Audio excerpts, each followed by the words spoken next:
प्यारे बच्चों, कक्षा 10वीं वर्ग में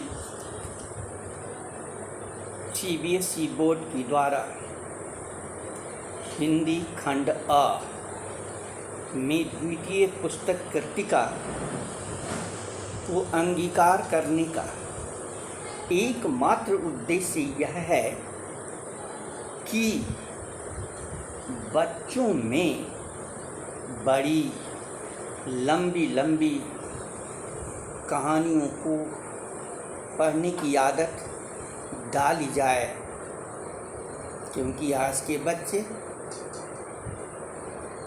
पॉइंटेड केंद्रीकृत अध्ययन की ओर अग्रसर हो रहे हैं। ऐसी अवस्था में वे लंबी कहानी पढ़ने में अपनी रुचि नहीं ले पाते हैं।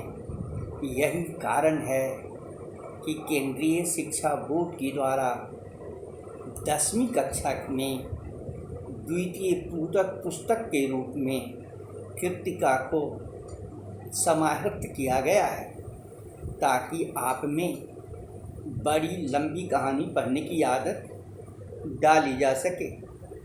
इसी संदर्भ में माता का आंचल आपके सामने उपस्थापित किया गया है।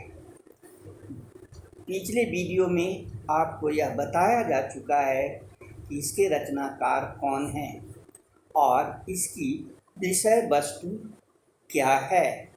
प्यारे बच्चों, माता के प्रति बच्चों का लगाव ज़्यादा होता है बनस्पत की पिता से।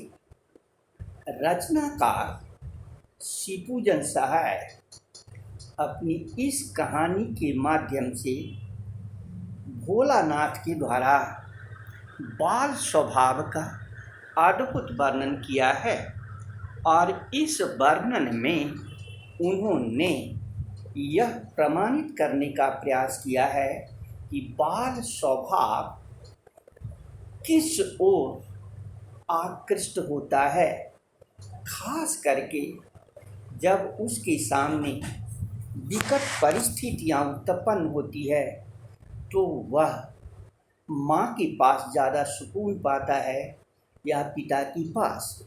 अपनी इस कहानी के माध्यम से लेखक ने यह साबित करने का सफल प्रयास किया है कि विकट स्थिति में बच्चे को माँ के आंचल की सानिध्यता में अत्यधिक सुकून और सुरक्षा अनुभव होता है या प्राप्त होता है, यूँ कहा जाए।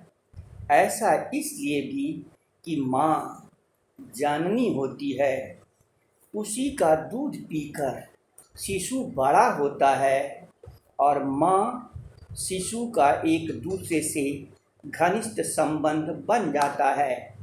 माँ बच्चों के दुख दर्द का अनुभव ठीक तरह से महसूस करती है।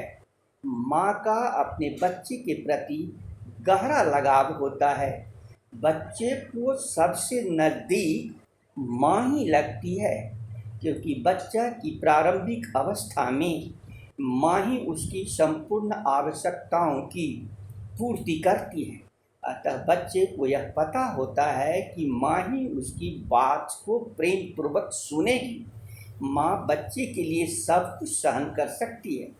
वह उसकी देखभाल जितनी आसानी से करती है उतना कोई और नहीं कर सकता। बच्चे को माँ की गोद में आनंद, शांति तथा सुकून मिलता है। वे एक दूसरे के बिना नहीं रह सकते। जैसा कि पाठ में लेखक को अपने पिता के साथ अधिक जुड़ाव दृष्टिगोचर होता है। वह अपने पिता के साथ ही सोता उठता है, नहाता है, पूजा करता है। परंतु पाठ के अंतिम भाग में जब आप देखते हैं तो पाते हैं कि सांप के भय से डरा हुआ लेखक गिरते पड़ते घर पहुंचता है और वह अपने पिता के पास न जाकर सीधे माँ के पास जाता है। पिता चोटों से घबराए हुए पुत्र को माँ की गोद से अपनी गोद में लेने का प्रयास करते हैं, परंतु वह बच्चा माँ का दामन नहीं छोड़ पाता है। अतः इस प्रकार पिता के स्थान पर माता की गोद में ही वह स्वयं को सुरक्षित पाता है। इस कहानी का शीर्षक माँ और बच्चे के बीच प्रेम को समर्पित है। इससे हम यह नहीं कह सकते कि पिता का प्रेम माँ के प्रेम से कम था, परंतु माँ की स्नेही छाया की कोई बराबरी नहीं कर सकता। इस दुनिया में माँ से श्रेष्ठ और अन्यत्र कोई नहीं है। इसी संदर्भ में कहानीकार कहानी प्रारंभ करते हुए लिखता है कि जहाँ लड़कों का संग तहाँ बाजे मृदंग, जहाँ बुढ़ों का संग तहाँ खर्ची का तन। आप प्यारे बच्चों एक बात अवश्य याद रखें कि भले ही क्लास टेस्ट में आपको कृतिका से विकल्प आधारित प्रश्न पूछ दिए जाएं, ताकि आपका पता चले कि कहानी की पकड़ है या नहीं, परंतु अर्धवार्षिक परीक्षा, प्री बोर्ड की परीक्षा और बोर्ड की परीक्षा में इस पुस्तक से लंबे क्वेश्चन पूछे जाएंगे। 3-3 नंबर के 2 प्रश्न होंगे। अतः हमें इनमें से क्लास टेस्ट के लिए कुछ विकल्प आधारित प्रश्नों का चयन करना पड़ेगा, परंतु तैयारी तो हमें लॉन्ग क्वेश्चन के लिए करना है। जैसे विचार करके देखो, पहला वाक्य ही पद है जो क्या कहता है, जहाँ लड़कों का संग तहाँ बाजे मृदंग, जहाँ बुढ़ों का संग तहाँ खर्चों का तन। अब यही एक क्वेश्चन उठ सकता है कि इसका भाव स्पष्ट करें, और यह क्वेश्चन 3 नंबर का होगा। आपको लिखना पड़ेगा भाव के रूप में कि बाल स्वभाव स्वतंत्र, बंधन से मुक्त, किसी प्रकार का दबाव से परे होता है। वहाँ खुशियाँ ही खुशियाँ होती है, चारों तरफ उल्लास होते हैं, परंतु जैसे जैसे आयु बढ़ती जाती है हम पर उत्तरदायित्व तो बढ़ता जाता है।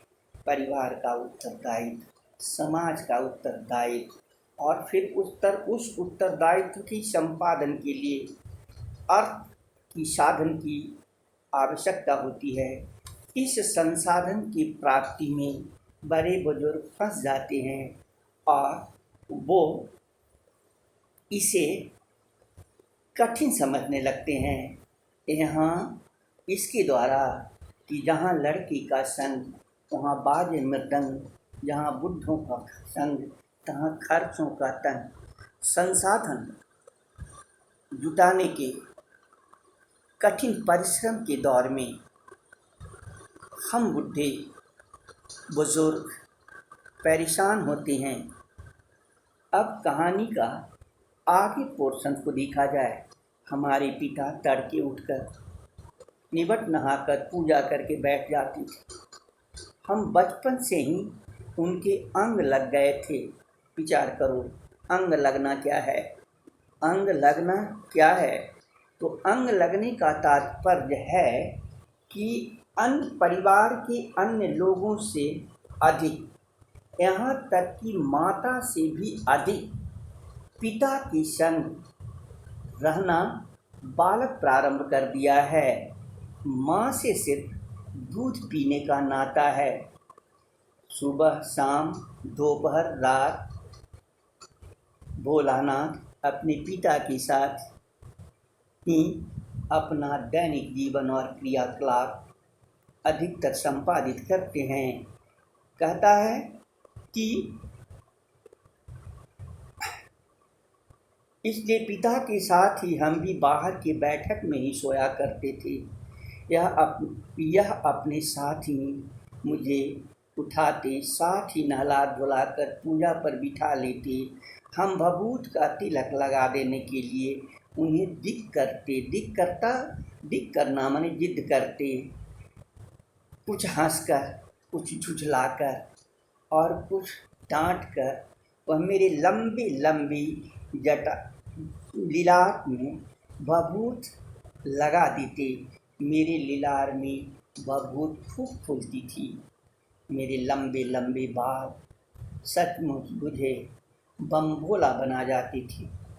जब बाबूजी रामायण का पाठ करते तो भोलानाथ वहीं बैठा करता। अपना मुंह आईने में बैठे बैठे अपना मुंह निहारता। जब पिताजी देखती तब कुछ लजाकर मुस्कुराकर आईना नीचे रख देती थी। वह भी मुस्कुरा कर बैठती थी। पूजा पाठ कर चुकने के बाद राम नाम लिखने लगते। अपनी एक रामायण बही पर 1000 बार राम नाम लिखकर और उसे पाठ करने की पोथी के साथ बांधकर रख देते। प्यारे बच्चों, यह सिलसिला आज भी जारी है। कभी आप हनुमान मंदिर में जाकर देखिए, वहाँ ऐसे दृश्य मिल जाते हैं जो लिखा करते हैं और उसे पोथी में बांध कर रख देती हैं। धन्यवाद बच्चों, शेष अगले वीडियो में।